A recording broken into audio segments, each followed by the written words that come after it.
Hi, I'm Bear Gardner, and we are back with another new player deck guide.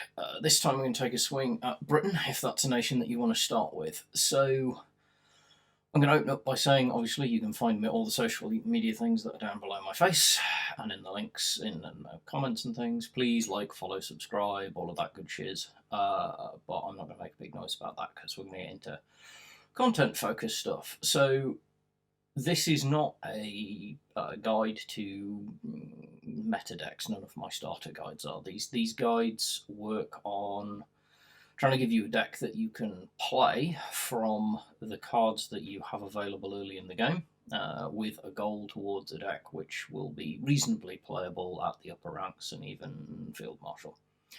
Nothing perfect here, and some of them are harder work than others. Spoilers. This is one of the harder work ones. Britain has a relatively tough start. But first of all, let's talk about foundations, because I do in every one of these videos. Before you do anything else, make sure that you have gotten all of your nation levels to 12.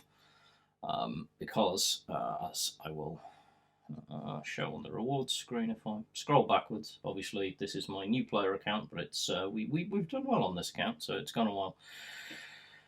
When you get to level 12, each nation unlocks another deck on top of the starter deck that you've got. So having all of your nations at level 12 gives you the best possible card pool. The decks I've built as starter decks only use cards in those two decks, nothing else. So they're designed so that you can play them, see how you get on with them, and then if you like them, you can craft and add and change them.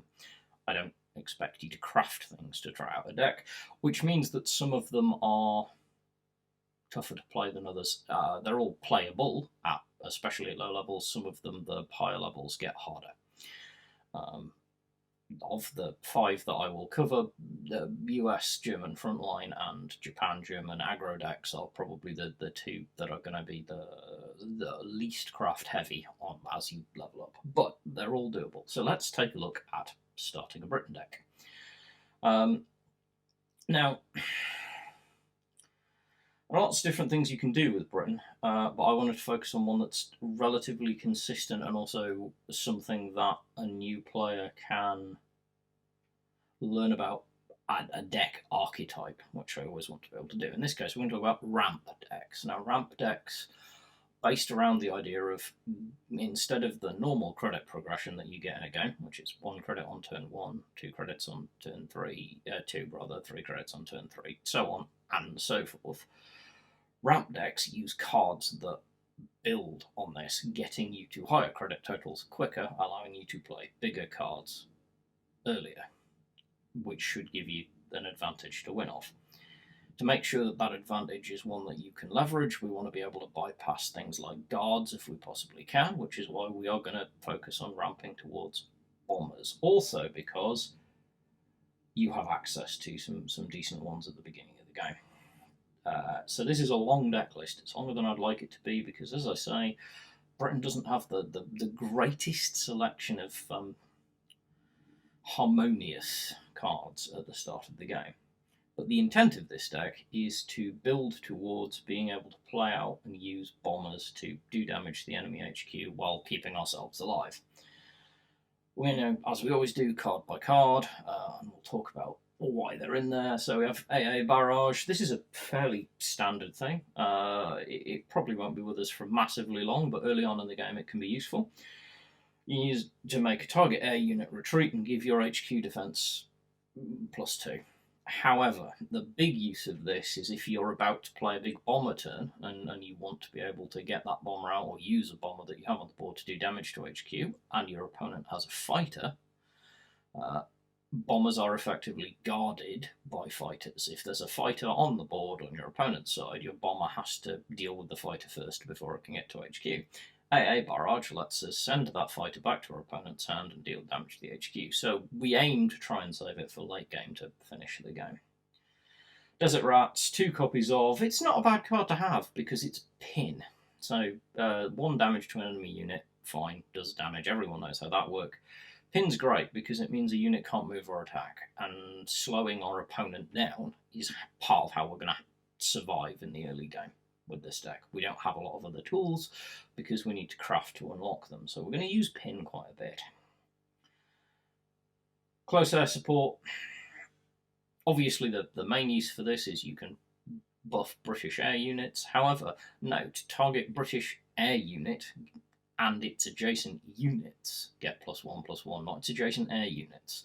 So if you position your British air unit between a guard that's protecting your HQ, so in your HQ you have a guard, then you put your British air unit, and then you have some other unit on the other side, and you plank this on the British air unit, you're going to buff the guard and the other unit as well, which is good value for one.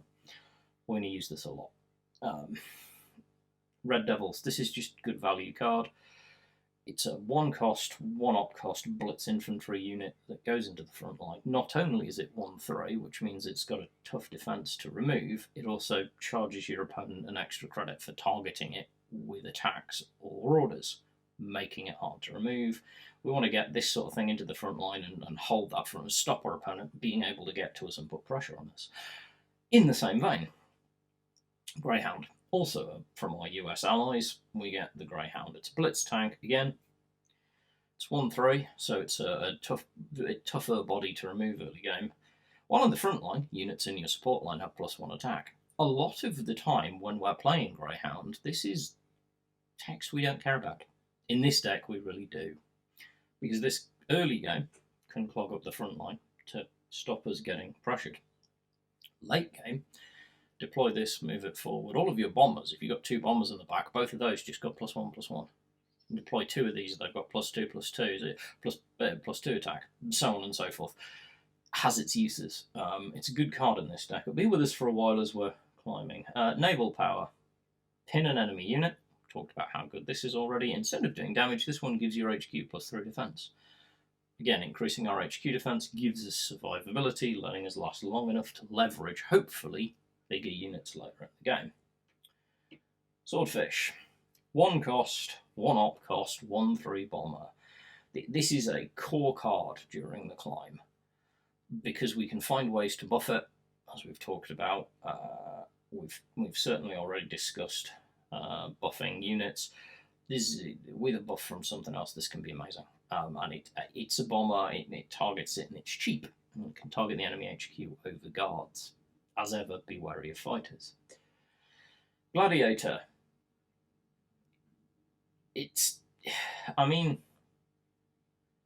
Let's be clear. They are very similar. The only difference is the Gladiator's a fighter, which is good because it can give us some air defense against enemy bombers. Otherwise, it just gives us another air unit that we can use to attack the enemy. Naval Support. This is a funny card to include until we hop backwards and look at our 2 earlier cards. For 2 cost, we change the attack on a target unit to be equal to its defense. Swordfish suddenly becomes a 3/3 bomber. It's really good value. We will use that trick a lot. Naval Support is solid. Delaying tactics.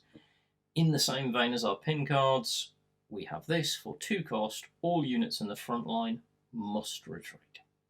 So if your opponent has the front line, you can push their units back, which means that only their tanks are going to be able to move forward and attack you next turn. The rest of their units will have to just move forward. You can slow your opponent down.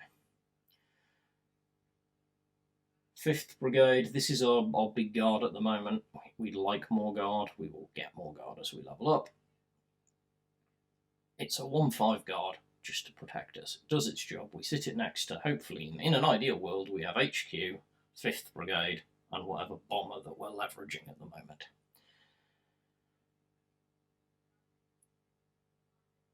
'17th Infantry, we have 1 of these in here just because we had space and it's not a bad card.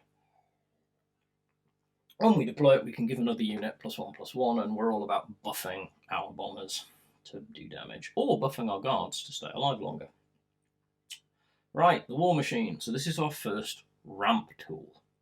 We start with access to 3 of these. We're going to be crafting a 4th fairly quickly in all likelihood. Pay 2 credits, gain an extra credit slot. It's slow, that's why we're protecting ourselves, but it is accelerating our economy towards bigger cards. This is all about this deck. It's just this is what this deck does. The Albacore Mark 1, or MK1 if you prefer to refer it to that way. 2 cost, 1 op cost, 1/2 bomber. Fairly terrible when you think about it. However, on deployment, deal 1 damage to an enemy ground unit and pin it. We love pin. It's a useful card. Convoy, this is just classic draw mechanics. We got 2 in, we'll probably craft some more as we go up. Convoy HX 175 is just pay 3 credits, draw 2 cards. Gets us to the cards we want, which we're going to want to do, and we should have the credits to pay for it. Air Power. Pretty simple. It's 3 costs, choose 1. Destroy target enemy tank. Or target tank, I should say. You can technically destroy your own tank, but that would be a very niche case. Or deal 2 damage to an enemy. This is just some damage that we can throw out while we're waiting. It's not amazing, it's not going to stay with us forever, but it has value. We can leverage it. Hurricane. This is a funny card. It's 3 cost, 2 op cost, 3/3. So it's slow. It does have Fury, which means it can attack twice. We've got the credits to leverage this. This can be very powerful, especially if we can buff it. If we've got some Greyhounds in the front line, or if we can get close air support on it, or we can drop the 17th and buff it. If we find a way to increase this, because this is for 4 credits, 6 damage a turn, which is really quite good. P40 Kitty Hawk, this is the elite that you get for unlocking the second Brit deck.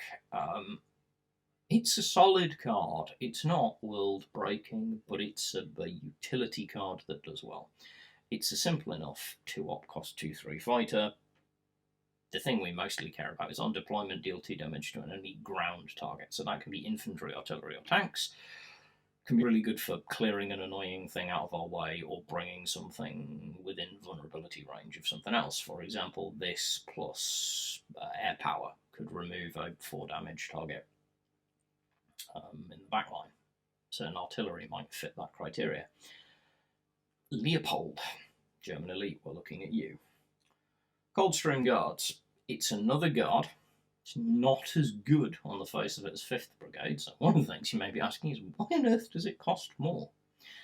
Because it gives you a card, and it gives you a card we want, which is naval support. Puts it straight into your hand. We will probably craft more of these while we're leveling, because it's a useful trick to use. We've talked about the naval support trick before, we can use this. In Hour of Need, this is our second ramp card. Again, unsurprisingly, we have 1 now, because that's what we've got available. Eventually, we will get access to more. If you can see, by the way, that I have more than 1 of these, which is showing on my screen, that's because this account is further on, but you only get 1 of these in the first 2 decks, so we're including 1 of them here. 4 cost, gain 2 extra credit slots. Same deal as War Machine, it's accelerating our economy. Card we definitely want. RAAF Lightning F4. This is a tool that can be very powerful early on for this deck because it gives us control over our opponent's units. In this case, we can cause a target unit to retreat. Now, in this case, unlike delaying tactics, that unit doesn't have to be in the front line. If we cause a unit to retreat from the support line, it goes back to our opponent's hand. Either goes into their hand, or if they already have 9 cards, it is just discarded. It can be a very powerful tool for slowing our opponent down. It can either make them pay for a card again, or make that card just gone. We will use this, at least for a while. The Alliance. Solid US ally card, 5 cost, give all your non-USA units +2/+2. This will be something we look to use as a finisher. If we've got a decent board position with bombers and we can just clip this, or other units that are in a position to attack, and we can just fire this off and make the attacks, it's good. It is not as powerful as Blitzkrieg from some of the other decks, but it's good. Especially early game. I'm going to say that a lot in this video, which will get to a whole different deck in a bit. B25 Mitchell. Deployment, deal 3 damage to a random enemy unit. good value. It is a 6 cost, 3 op cost 4/5 bomber. It's quite expensive, but the whole point is we're going to have the credits to play this. That's the whole point of this deck, is we're building to have the credits to play these big bombers and deal damage. For the same reason, the B-24 Liberator. 7 cost, 3 op cost, 7/5 bomber. Hits like a truck. It also has heavy armor. Now, heavy armor reduces combat damage that this unit takes by its value. So every time this unit, if this unit takes 1 damage in combat, it takes none. If it takes 2, it takes 1, so on and so forth. This can be very survivable, especially if we buff it. Carpet bombing, we have this as a board clear, just an emergency push button. 3 damage to all enemy units, should remove most enemy units. When played at the right time, can be very game winning. And finally, our big boy. For the moment, until we can get to his big brother, this is a Lancaster Mark I. It is a 7/4 bomber, just like our previous bomber, but it's more expensive, and it's more expensive because it has bullets. If you have 12 credits, you put this on the table and attack with it. On the board and attack with this is what our deck wants to do. Later on, we might well craft more of these. You will note I actually own 3 of these, and I've opened them up in different packs and things, but they are good cards. It's a good, strong, accessible big bomber. A lot of the really big bombers are specials or elites. This one is much more accessible. So this gives us our base deck. This deck requires focus to play. You need to concentrate on what your opponent's doing, and keep your opponent slowed down long enough to buy yourself the advantage of credits, at which point you just beat your opponent down by outlasting them. You have some health gain, you have pin, you have delaying tactics and other ways of moving enemy units back, you have board clearing, carpet bombing, all of them guards. All of these tools are just to slow your opponent down until such time as you've built up a big enough economy to just start bombing runs, which is what this deck's about. Let's look at the upgraded deck. So this is what I would recommend aiming for. As I've mentioned before, the links to the deck lists, or at least the codes to import them, are in the comments below. I've mentioned this in all of my videos. It's really important to know you can, as I have here, import a deck into your collection that you don't have cards for, and I recommend you do.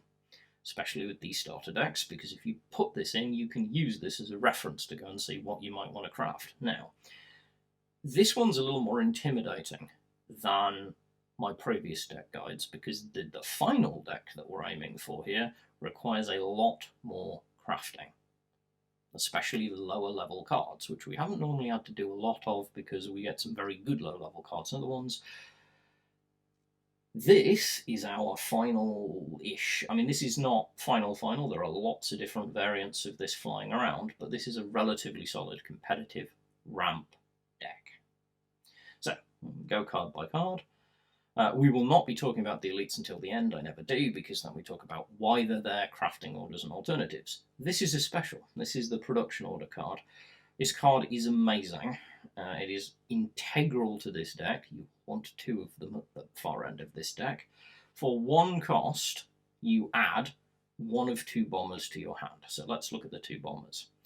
B-24D, 7/5 Blitz, Heavy Armor 1, costs 3 less to deploy if you control a unit with 3 or more op cost, which you might well do with your bombers. It's a powerful blitz attack bomber. So turn 10, you can get this out and attack with it. Theoretically, and this is the big deal, if you can get that 3-point discount, turn 7, you can drop this and attack with it. Something we would like. This is the aggressive mode of using production order. We'll talk at the end about how to use production order, in my opinion. The second version is the B-24J, which is similar but doesn't have blitz, and instead has suppress all enemy units on deployment. Suppress turns off all of their card text, resets all of their stats and op costs, removes all buffs and changes to them, and makes the card that this can be a very powerful effect to debuff your enemy and stop them from having all of their advantages. I'm not going to talk too much about production order, but don't be tempted to just fire production order turn 1 and take the big attacking bomber and have it ready to go. You can afford to wait and use that card to choose the best tool for the time. Right, supply priorities. Interesting card, 1 cost, choose 1, deal 1 damage to all units, that includes your own, or fully repair all units, that includes your opponent's. There are all sorts of use cases for this card. In this deck, it is designed to combine with a card we'll see later on, so we will re-reference this later when we get to that card. In the meantime, be aware that this is a combo piece. Skip the elite. Ingenuity. 2 cost, choose 1 of 3 random British or US bombers and add them to your hand. This just lets you go look at bombers and add bombers to your hand, because we want bombers. That's what this deck does. It's decent value, we should be able to use it. War Machine, we've covered this before. We've got 3, not 4, but 3. The levels can vary. If you're down other cards, having an extra War Machine is never going to hurt. It's very strong. Continues to build ramp. There's the 4th one. So we will have a total of 4 in this deck. Then we've got the M3A3 Honey. So this is a tank that is indifferent for every other reason apart from its big deal, which is its text. When you draw a card, your HQ gains +1 defense. Again, survivability is something we do a lot of here. And we have tools for drawing cards, which neatly leads us to HX175 again. So if we've got a Honey on the board and we play HX175, so we play Honey, HX175, we've gained 2 health, start of our next turn we get another one, so that's 3, and until our opponent removes it, we're gaining 1 HQ defense every turn from card draw. It's very powerful. Air Power's still with us. Can be very useful. Devil's Brigade. It's not a super important include, but it's a good card. It's not one of the specials that you super rush to craft for this deck. You can put other things in instead. But it's a good card. It is a 3 cost, 3/3, 1 op cost unit, so quite vanilla, but it does have Blitz, which is nice, and Deployment. Deal 1 damage to an enemy. Pretty cool. Can be useful. The second half can be amazingly powerful. There are some very strong Alpine units in the game, and if a unit that's targeted by this ability is an Alpine, and it's 10/10, we're looking at tokens decks. Particularly here, you might have a 10/10 light infantry that's been given the Alpine keyword through a combo. You can see a video on that, but it exists. If it's 10/10 and this does 1 point of damage, it's dead. It's gone. Because it has the Alpine keyword. Target has the Alpine keyword, just destroys it.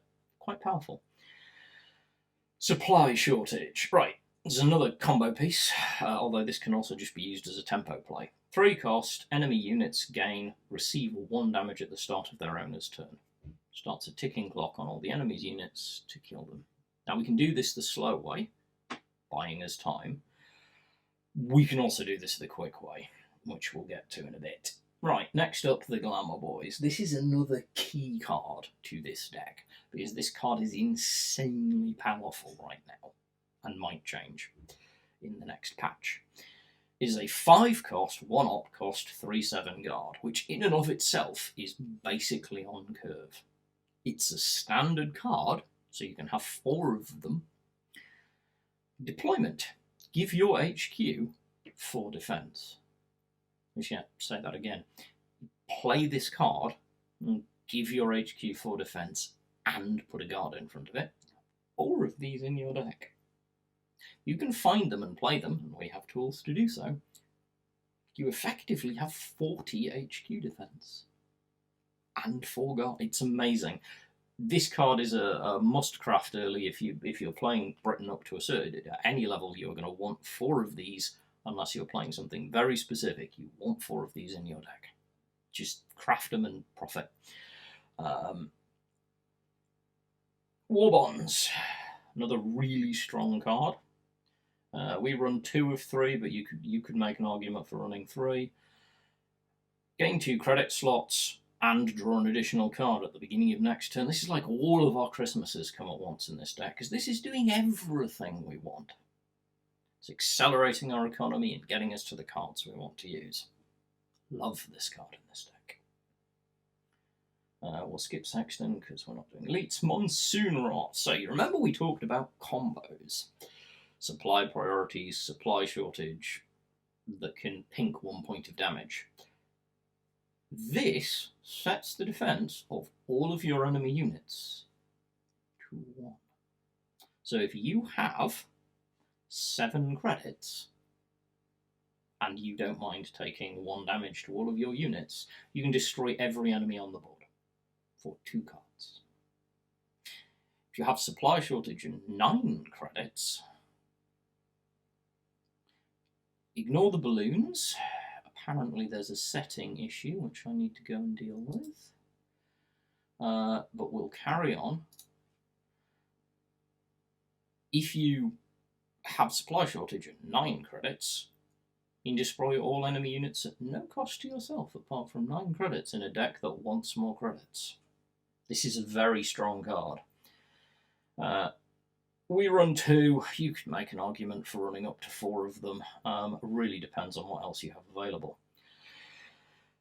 USAF, USAF Force, basically Spitfire 9. This is an incredible card too, because deployment, draw a random air unit from your deck.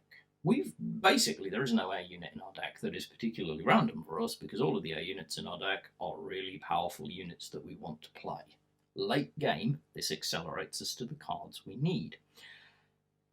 We'll get to those in a bit. ASW Patrol, 7 cost US card, gain 3 extra credit slots. If your ally is US, which it is because we're playing US as an ally, you also destroy a random enemy unit. It's amazing. Credit acceleration and the destruction of another enemy unit, just value at the right time. Right, now we're getting to the big boys. This is the Halifax B Mark I. This is a super important special in this deck for a number of reasons. First, it's a big bomber, which is what we want to play. Second, it has incredible text. Bombers you deploy, including this one, when we deploy it, deal their attack in damage to a random enemy. So this hits the board and it deals 5 damage to a random enemy, which includes, because it's not a random enemy unit, it might hit enemy HQ. So if your opponent's board is naked because you just wiped it, this lands and deals 5 damage to HQ before you even operate it. And every bomber that comes after it while it's still around does it again. And if you've got both of them out and play a third bomber, it deals its damage to the enemy HQ. Twice. It's incredible value. So let's talk about a bomber that would be very powerful with this. We've still got the Lancaster. So imagine that we have 1 or 2 of the previous bomber on the table and this drops with 12 credits to spare. We've got 1 of those on, so this drops, we deal 7 damage to the enemy HQ, then we blitz for another 7, which is 14. If we somehow have both of them on there, deals 7 damage to random enemies, including HQ, again if it's naked, just the HQ, and then blitzes 21 damage. You see the power of this in the late game. The same applies, of course, to the bombers that we get from production order. Again, production order, the 2 bombers we have can do 2 different things. If we're in a tough position, suppress, clear all of the enemy's buffs, put us in a much better position. If we're in a good position, we can play the aggressive version, and we can afford to wait, to choose what production order to use. Really important. So, let's have a look at elites. Now, I've limited myself to 4 elites in these decks at maximum. The reason being that many decks, this one particularly, there are plenty of other elites you could run, but I'm including ones that I think are really key. Now, the 85th Pioneers is just strong in this deck. It's not essential, but if you can get it, it's good, because it makes your orders cost 1 less credit to a minimum of 1. Otherwise, it just sits there with smokescreen until your opponent finds an order to destroy it, or suppresses it. We use a lot of orders in this, and reducing their cost can be incredible, because now suddenly Monsoon Rot plus supply priorities can fire on turn 6, or at least on 6 credits. We don't care about turn 6, we can get to 6 credits a lot quicker than turn 6. Monsoon Rot plus supply shortage can fire for 7. Enemy only targeted board clear for 7 credits. See the strength of this card. Obviously, it also reduces the cost of our ramp orders. Note, your orders, not your British orders. Very important. Ingenuity becomes 1 cost. Anyway, you see where this goes. Next up, we have Sincerely Yours. Not a super essential craft, but it does do a lot of the things that we want in this, and I think it's a good craft for Britain in general, because this is in almost all good Britain decks. Because it's amazing. Pay 4 credits, 3 if you've got Pioneers, gain 6 HQ defense and draw 2 cards. Win. It's an incredible elite. Also, it's got very cool artwork. Sexton. This is a strong craft in this deck. Deployment.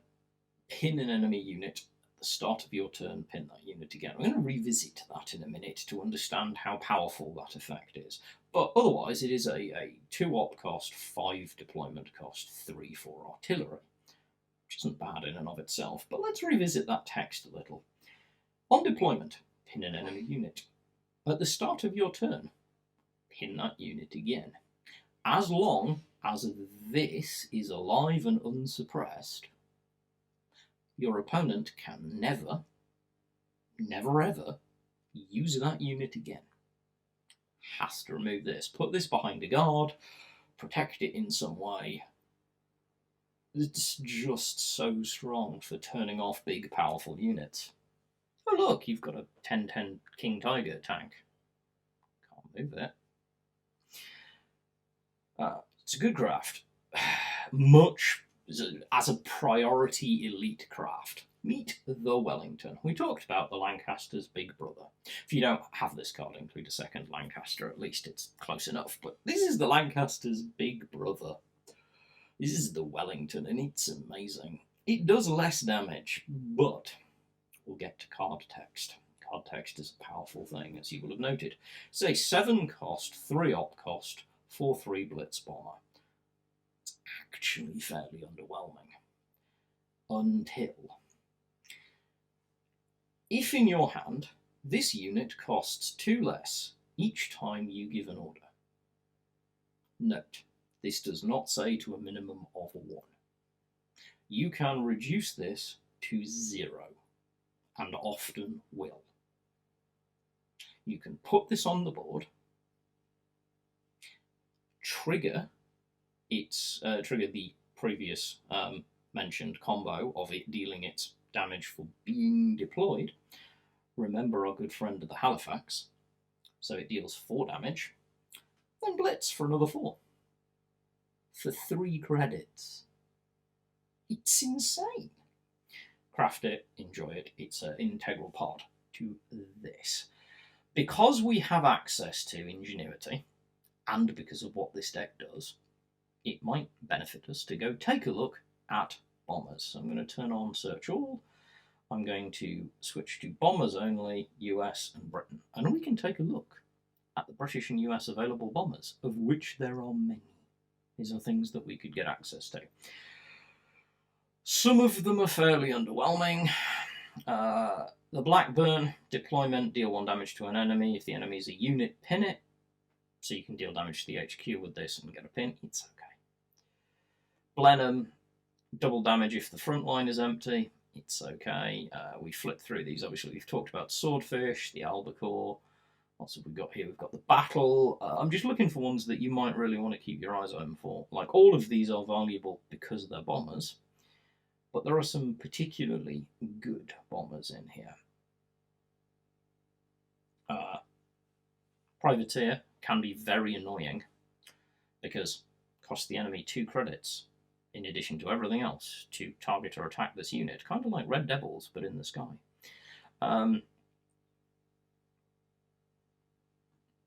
Bowfighter. It's a decent bomber, and its text is really painful at times. Any unit that attacks this unit takes 3 damage first. RF Mitchell has salvage while guarded. We can trigger that and get salvage. So that salvage means that when we attack and destroy a unit, we add a 1/1 copy of the unit to your hand with a maximum credit cost of 3. If it costs less than 3, it costs what it normally costs. So we've got Sunderland's good. Start of your turn, draw a card. It's not a bad pop. Lancaster B3, also good. Blitz Bomber, again. This one, when it damages the unit's HQ, cards in enemy's hand cost 1 extra credit. Very good for slowing down your enemy. And obviously our old friends that we've seen before. Oh, and the Flying Fortress, which we should mention. It's not I would craft this for this deck card, but it is good. The US version of this deck, as US with different allies, that ramps for bombers runs this, because it is good. That 5/5 deployment to destroy a random enemy unit. It's not terrible. And you can run 2 of them. But yeah, there are some great bombers that we can run. Crack back to the deck. This is the deck that we look for as a final deck. It's competitive. Tweaked and strengthened versions of this deck are, at time of me making this video, which is like February 2024, playing extremely well on Upper Ladder. It is a meta deck right now, which is to say it's a popular deck with competitive players. So, as I mentioned, all of the deck codes are down below. My content will continue to come out, making yet more content for newer players. This deck is harder to get to. There's a big thing to say at the end of this. There is a lot of crafting to get to the end of this compared to my other starter decks.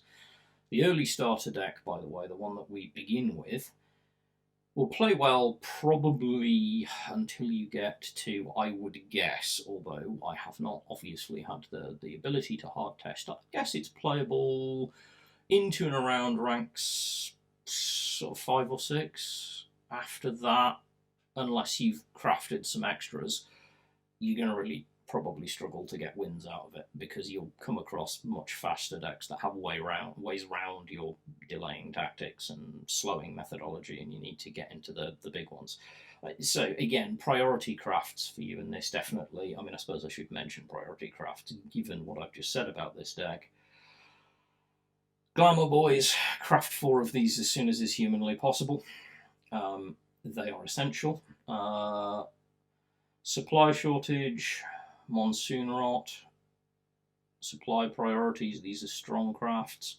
Production order for your specials, for your US specials. If this is the direction you're going, this is a big card because it's kind of integral to the deck. Load up on War Bonds, War Machine, Hour of Need, all of the credit acceleration cards, also really important. This limited card can fill in for your elites for quite a while, because the Lancaster is not weak by any stretch of the imagination. It just lacks funky extra body text. Halifax, probably after supply priorities for me. Kind of crucial, a very strong special. The one thing I'll say about this deck is that you will need to craft quite a few specials to get where you're going, and obviously there's quite a lot of crafting limited and standard cards. Now, limited and standard cards that you need to craft for this shouldn't be a big problem.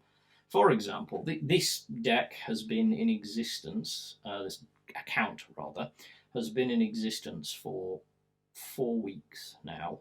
I have spent several wild cards, and I've still got a few lying around, and I haven't leveled Britain really at all, so I haven't earned any of the ones that you get as you level up, so you will pick wild cards up as you go. crafting will be hugely important for you in this. But if you craft in this direction, you'll have a good chance of building a deck which gradually becomes very strong. I hope it's useful. I hope you enjoy it if you're a Britain player. I enjoy playing Britain. I think this is a good entry point because it's not leveraging overly complicated elite combinations, which some Britain decks do. As I say, find the rest of my content on YouTube. Please like, subscribe, all of that thing. Come follow me on Twitch. Join me if you're available at 17:30 UK time on Tuesdays and Saturdays. You'll always find me streaming. Reach out to me on social media with any questions. And for the rest, just enjoy life and be good humans.